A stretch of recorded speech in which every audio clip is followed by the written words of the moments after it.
आज करते हैं एक्सरसाइज 5.1 क्लास 10 का question number 2। Write first 4 terms of the AP when the first term A and common difference D are given as follows. ठीक है, क्या है इसमें कुछ क्वेश्चंस दिए हैं, उसमें फर्स्ट पार्ट देखते हैं हम। इसमें ए गिवन है आपके पास 10 और डी है 10। हमें 4 टर्म बतानी है स्टार्टिंग की। तो सबसे पहले ए तो 10 हो गया, सेकंड टर्म फर्स्ट टर्म होती है ए 10, ये होगी फर्स्ट टर्म। ठीक है, सेकंड टर्म क्या होती है ए प्लस डी। तो सेकंड टर्म में क्या हो जाएगा, ए प्लस डी क्या हो जाएगी, ए तो 10 है और डी भी 10 है, तो सेकंड टर्म होगी 20। क्या होगी ये A2। ठीक, A3 क्या होगी A प्लस 2D। ठीक है, A3 होगा A प्लस 2D। तो ए तो हमारे पास 10 है प्लस 2 इंटू डी क्या है 10, तो क्या होगा 10 प्लस 2 10 जा 20 इक्वल टू 30। A3 आ गया। अब A4 क्या हो जाएगा A प्लस 3D। ठीक है, तो ए क्या है 10 प्लस 3 और डी क्या है 10, तो 10 प्लस 3 10 जा 30, 10 और 30 40। तो ए पी क्या बन गई हमारी, फर्स्ट टर्म होगी 10, सेकंड टर्म होगी 20, थर्ड टर्म होगी 30 और फोर्थ टर्म होगी 40। इस तरह से हमारी ये ए पी बन जाएगी। इसी तरह से हमें सारे क्वेश्चंस करने हैं सॉल्व। ठीक है, इसका सेकंड पार्ट देख लेते हैं। सेकंड पार्ट क्या दिया है हमें, a इक्वल टू -2 और d इक्वल टू 0।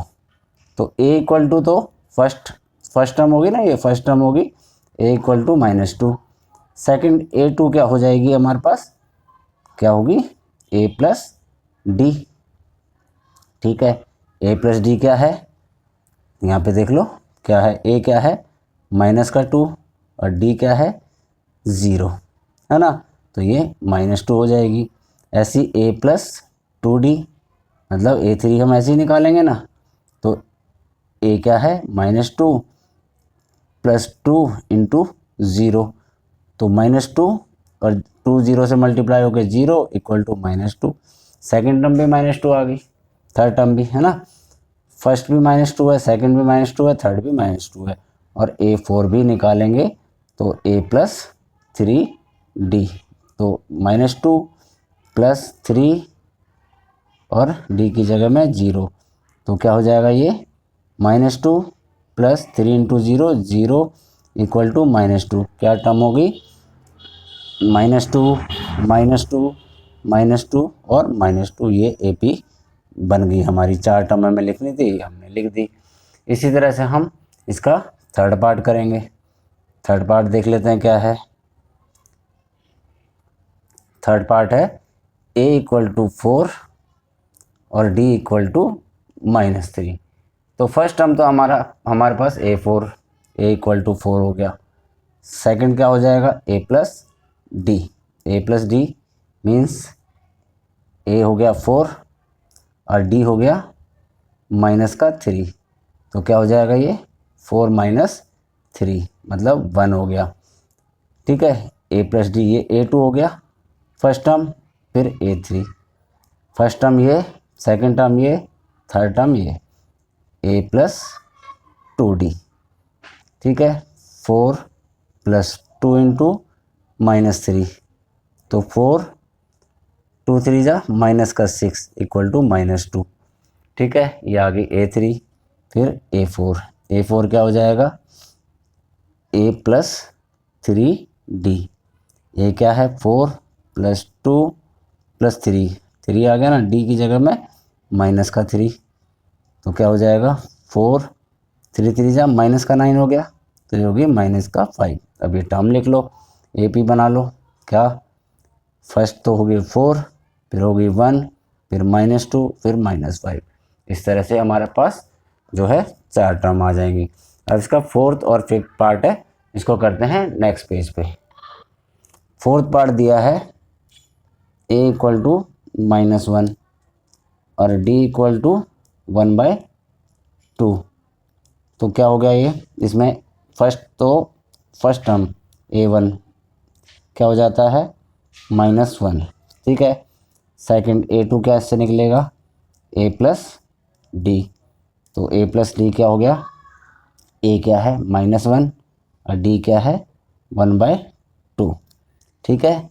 तो 2 को -1 से मल्टीप्लाई करा तो -2 प्लस का 1 अपॉन में 2, तो क्या हो गया -2 + 1 तो -1 हो गया अपॉन में 2।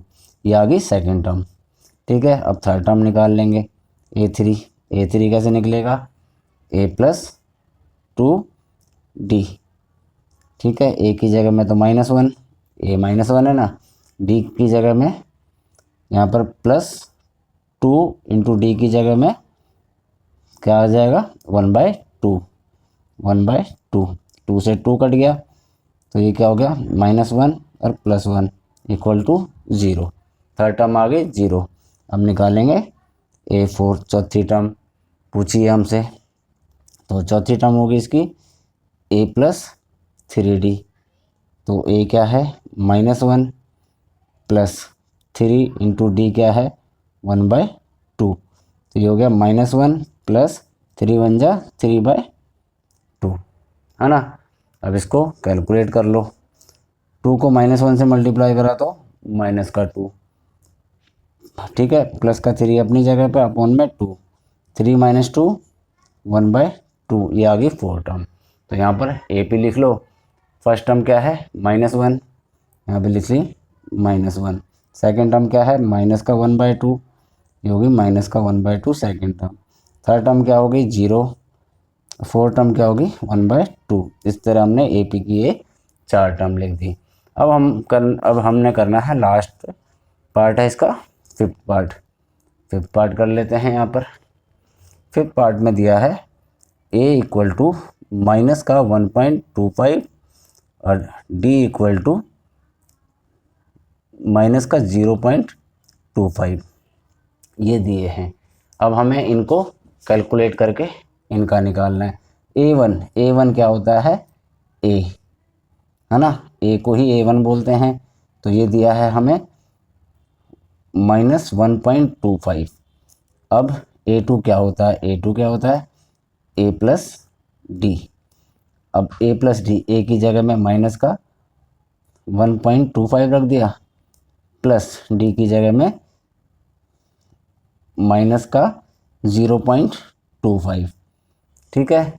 ये -1.25 प्लस माइनस मल्टीप्लाई होकर माइनस का साइन आ गया 0.25, ये दोनों के दोनों माइनस का साइन आएगा, ठीक है, और प्लस हो जाएंगे, मतलब 1.50 हो जाएगा। ये तो हो गई हमारी a2। अब हमें निकालना है a3 क्या होता है a + 2d, ठीक है। अब यहाँ पर इंट्रोडक्शन में सारा किया था हमने -1.25 प्लस d, 2d क्या हुआ 2 × d क्या है माइनस का 0.25, ठीक है। -1.25 प्लस 2 को अगर 25 से मल्टीप्लाई करेंगे तो ये हो जाएगा माइनस का 0.50, ठीक है। अब इनको -1.25 प्लस माइनस मल्टीप्लाई होकर -0.50, तो क्या हो जाएगा माइनस का 1.75, a3 आ गया। इसी तरह से a4 को भी निकाल लेंगे a + 3d, तो a क्या है, अब देखो a क्या है, a है हमारे पास माइनस का 1.25 प्लस 3 और d क्या है माइनस का 0.25, तो ये हो जाएगा -1.25 प्लस 3 को इससे मल्टीप्लाई करेंगे तो क्या हो जाएगा माइनस का 0.75, है ना। अब इनको प्लस कर लेंगे तो माइनस का साइन आएगा, दोनों माइनस हैं, 1.25 माइनस 0.75। अब इन दोनों को प्लस कर लो, माइनस माइनस माइनस होगा और ये दोनों प्लस होके 2 बन जाएगा। तो हमारी ए पी क्या बनी, first term minus 1.25, second term minus का 1.50, थर्ड टर्म माइनस का 1.75, फोर्थ टर्म माइनस का 2। ये हमारी ए पी की 4 टर्म बनी और ये क्वेश्चन भी हमारा ख़त्म हो गया।